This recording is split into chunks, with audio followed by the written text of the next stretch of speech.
This is the W04, and it was the last car to be powered by a V8. It was also the last car to feature that unusual high-nose concept. Now, last time we spoke about the introduction of the Performance Group and how we sacrificed 2012's car for 2013.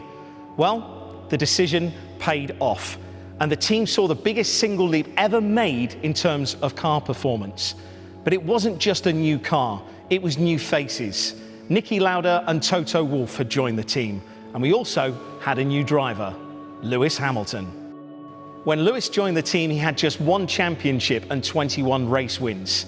Let's just say he's got a few more now. But it's worth remembering that all of those previous race wins were achieved using Mercedes power. But the first time that Lewis test drove the W04, it didn't go quite to plan. And when he flew out to Jerez for the first test, he had an issue with the brakes and crashed the car. Now, we've all seen mechanics achieve the impossible by rebuilding a car overnight at a race weekend. But unfortunately, because it was at the beginning of the season, there just wasn't enough parts to rebuild the car. So what did they do? Got the spare parts flown out on Toto's plane. They touched down, put them on the car, and got it rebuilt for the following day. The W04 was a demonstration of what happens when you change the culture, mindset, and the way of working. It was the first time that we featured a hybrid gearbox design, aero-efficient rear suspension, and we'd also mastered the art of the blown exhaust.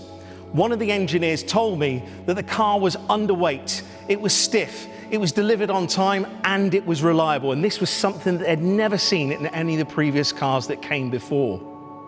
It was also the first car to have a fully functional fric system.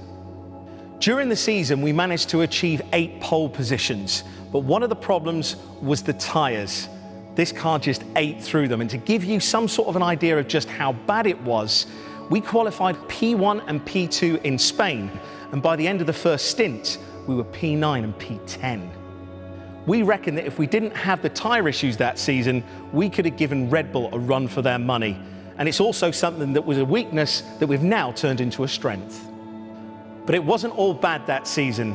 The team still had 3 race wins, including Lewis's first race win with the team. And in fact, he became the first British driver to win with Mercedes since the late, great Sir Stirling Moss.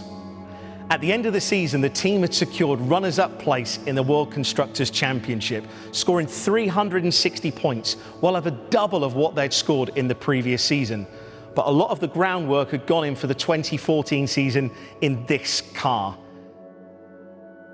Next time, we'll take a look at the first modern championship win for the Silver Arrows and a huge overhaul in the engine regulations.